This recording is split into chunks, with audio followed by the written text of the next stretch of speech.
မင်္ဂလာပါရှင်အန်တီနျူရဲ့အထူးခြားဆုံးနဲ့မတိမဖြစ်တိတက်တဲ့သတင်းတွေနဲ့အတူတီတက်တုံသက်ချက်တွေကိုတင်ဆက်ပေးနေတဲ့ Today's Special and Essential News Analyze Season ကနေကြိုဆိုပါရစေ။ကျွန်မကရှုမြင့်ပါ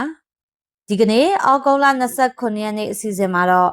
စစ်အုပ်စုကိုအလျှော့ပေးဆက်ဆံတာဟာ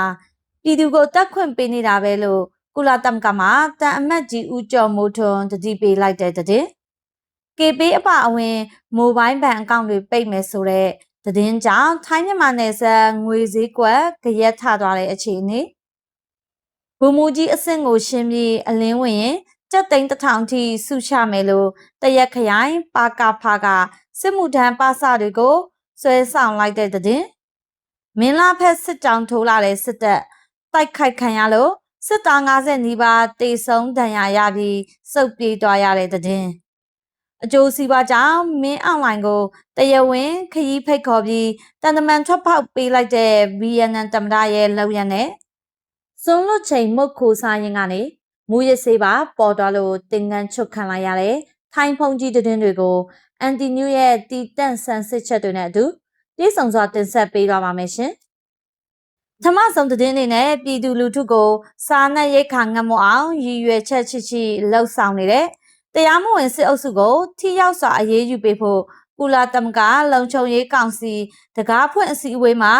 မြန်မာအမြဲတမ်းကိုယ်စားလှယ်တန်အမတ်ကြီးဦးကျော်မိုးထွန်းကအလေးအနက်တောင်းဆိုလိုက်ပါတယ်။ဩဂုတ်လ26ရက်နေ့ကပြုလုပ်တဲ့စားနပ်ရိက္ခာအကျက်တဲဖြည့်ချင်းရေးအစည်းအဝေးမှာတန်အမတ်ကြီးကစစ်အုပ်စုဟာလေယာတွေနဲ့ဈေးတန်းတွေကိုဘုံကျဲမိချို့ဖျက်ဆီးတဲ့ဖြက်လေးဖြက်မဟာဗျူဟာကိုတုံးနေတယ်လို့ထောက်ပြခဲ့ပါတယ်။ဒါပြင်ရေဘေးတင့်ပြည်သူတွေကိုတွားရောက်ကူညီတဲ့တာမန်ပြည်သူတွေကိုဖမ်းဆီးပြီးလူသားချင်းစာနာမှုထောက်ပံ့ရေးပစ္စည်းတွေကိုပါတင်စီနေတယ်လို့ဖော်ထုတ်ပြောကြားခဲ့တာပါ။ဒါကြောင့်ကုလသမဂ္ဂအဖွဲ့ဝင်နိုင်ငံတွေအနေနဲ့စစ်အုပ်စုထံလက်နက်ခဲယမ်းနဲ့လေရင်စီတွေရောင်းချမှုချက်ချင်းဖျက်တောက်ပေးဖို့နဲ့စစ်အုပ်စုကိုအလျှော့ပေးဆက်ဆံတာဟာ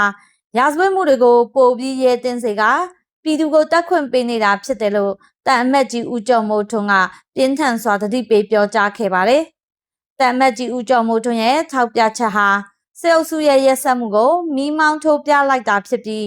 ကုလသမဂ္ဂအနေနဲ့နှကန်းစွန့်စကားတွေထက်စစ်အုပ်စုစီလေရင်စီနဲ့လက်နက်စည်းဝင်နေမှုကိုတင်းကျပ်စွာပိတ်ဆို့တဲ့လက်တွေ့ကျတဲ့အရေးယူမှုတွေချက်ချင်းလှုပ်ဆောင်ဖို့လိုအပ်နေပြီလို့သုံးသပ်ရပါတယ်ရှင်။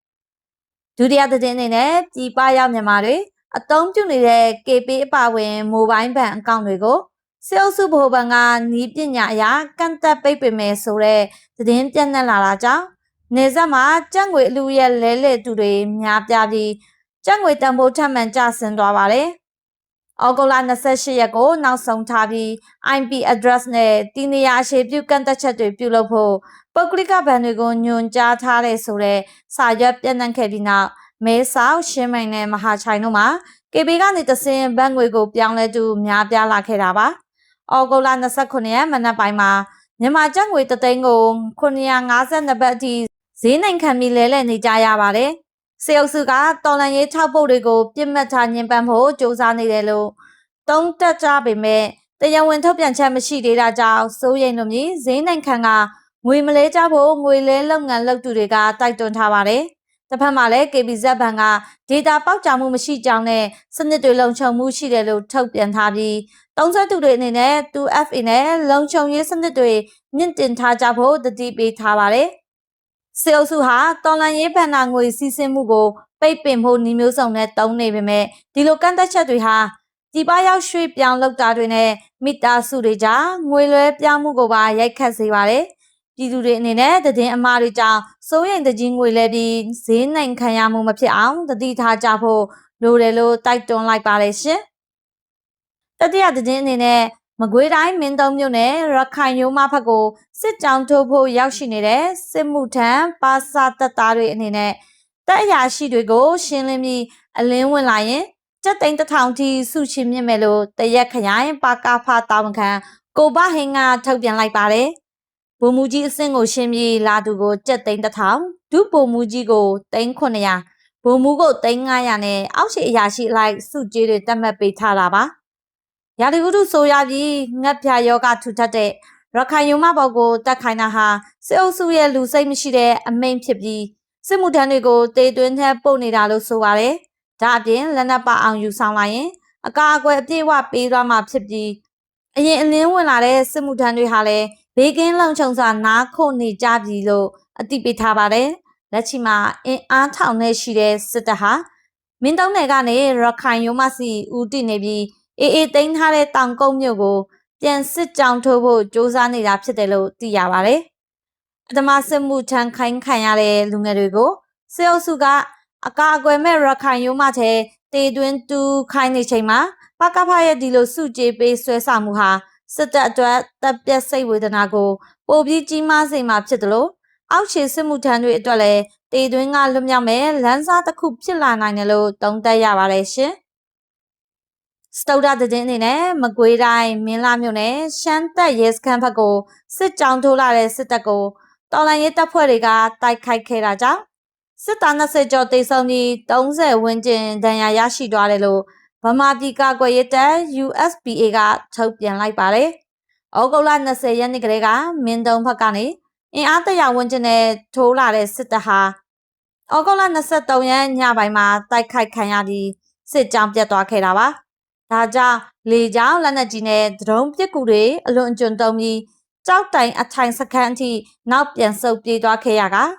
စစ်တုံးဖောကားတစီမီးစက်နဲ့ခဲယမ်းတွေပါတင်စီရမိခဲ့ပါတယ်။အဲဒီနောက်စစ်တပ်ကအင်အား200ချမှန်ဖြည့်တင်ပြီးဩဂုတ်လ26ရက်နေ့မှာရှမ်းတပ်ရဲစခန်းစီခက်ထပ်မံဝင်ရောက်လာခဲ့ပါတယ်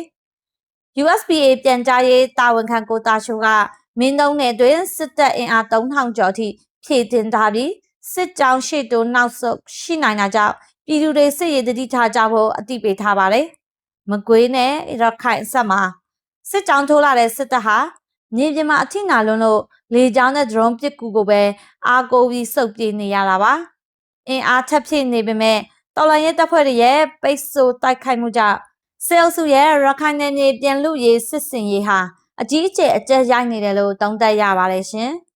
။ပြင်စမမြောက်သတင်းအနေနဲ့နိုင်ငံတကာနဲ့အာဆီယံအဖွဲ့ရဲ့ပိတ်ဆို့မှုတွေကြုံနေရတဲ့စစ်ကောင်ဆောင်မြောက်နိုင်ကိုဗီယက်နမ်နိုင်ငံစီတရားဝင်ခီးစဉ်လာရောက်ဖို့ဗီယက်နမ်သမ္မတတိုလန်ကဖိတ်ကြားလိုက်တယ်လို့စစ်အုပ်စုဘက်ကဩဂုတ်လ29ရက်နေ့မှာထုတ်ပြန်လိုက်ပါတယ်။ဩဂုတ်လ26ရက်နေ့ကနေပြည်တော်မှာပြုလုပ်တဲ့တွေ့ဆုံပွဲမှာဗီယက်နမ်နိုင်ငံခြားရေးဝန်ကြီးလီဟိုအိုင်ထရွန်ကအဆိုပါဖိတ်ကြားချက်ကိုလာရောက်အသိပေးခဲ့တာပါ။ဒါအပြင်ဗီယက်နမ်မှာကျင်းပမဲ့ CNMV နဲ့ ACMECS ထိပ်တီးအစည်းအဝေးတွေမှာမြန်မာနိုင်ငံကတက်ရောက်ဖို့နဲ့နိုင်ငံတကာမျက်နှာစာမှာအပြန်အလှန်ထောက်ခံသွားကြဖို့ပါကမ်းလှမ်းခဲ့တာကြောင့်စစ်အုပ်စုအတွက်တန်တမန်ရေးထွက်ပေါက်တစ်ခုဖန်တီးပေးလိုက်ခြင်းဖြစ်ပါတယ်။မင်းအောင်လှိုင်ဟာတရားမဝင်သမ္မတရာထူးရယူပြီးနောက်ပိုင်းတရုတ်ရုရှားလာအိုဘယ်လာရုစ်နဲ့ထိုင်းနိုင်ငံတို့စီတွားရောက်ထားပြီးဖြစ်ပါတယ်။တန်တမန်ရေးရစောင့်ကြည့်သူတွေကတော့ဗီယက်နမ်ဟာမိုင်းတဲအပအဝင်သူတို့အကျိုးစီးပွားတည်ငြိမ်ရေးအတွက်စစ်အုပ်စုကိုတရားဝင်မှုပေးနေတာဖြစ်ပြီးအခုလိုဖိတ်ခေါ်မှုဟာအာဆီယံရဲ့စည်းလုံးမှုကိုပျော့ပြောင်းသွားစေနိုင်ကြောင်းထောက်ပြသုံးသပ်ထားကြပါတယ်။နောက်ဆုံးသတင်းအနေနဲ့ထိုင်းနိုင်ငံတူပန်ဘူရီခရိုင်ကကျောင်းတိုက်တစ်ခုမှာမူရစေဝါတုံးဆွဲနေတဲ့ဘုံကြီးတစ်ပါးကိုအာဏာပိုင်တွေကကျောင်းဝင်းအတွင်းဝင်ရောက်ဖမ်းဆီးခဲ့ပြီးတင်ငန်းရှုတ်ကဥပဒေအရအရေးယူလိုက်ပါတယ်။ဒေတာခံပြည်သူတအုပ်ရဲ့သတင်းပေးချက်အရခရိုင်လုံခြုံရေးအဖွဲ့တွေကကျောင်းတိုက်စီတွားရောက်စီစစ်ခဲ့ရမှာမတင်ကားဖွယ်တွေ့ရတဲ့ဘုံကြီးတစ်ပါးဟာအာဏာပိုင်တွေကိုမြင်တာနဲ့ကုတီစီအလင်းမြန်ဝင်ရောက်သွားခဲ့တာပါ။အရာရှိတွေကကျောင်းထိုင်ဆရာတော်ရဲ့ခွင့်ပြုချက်နဲ့ကုတီထဲဝင်ကြည့်ချိန်မှာတော့အဆိုပါဘုံကြီးကစွန်းစားချိန်လွန်မှမုတ်ခိုးစားနေတာလို့ဝန်ခံခဲ့ပါတယ်။ဒါပေမဲ့ကုတီအတွင်းဆက်လက်ချဖွေရမှာတော့ရေခဲတက်တာဘော်ကရှင်းတောင်းထဲကနေရာဘမူရစ်ဆေးပြားနှပြကိုတွေ့ရှိခဲ့ရပြီးစီးစစ်ချက်မှာလည်းမူရစ်ဆေးတုံးဆွဲထားကြောင်းအဖြေထွက်ခဲ့ပါတယ်။စစ်ဆေးမေးမြန်းမှုတွေအရ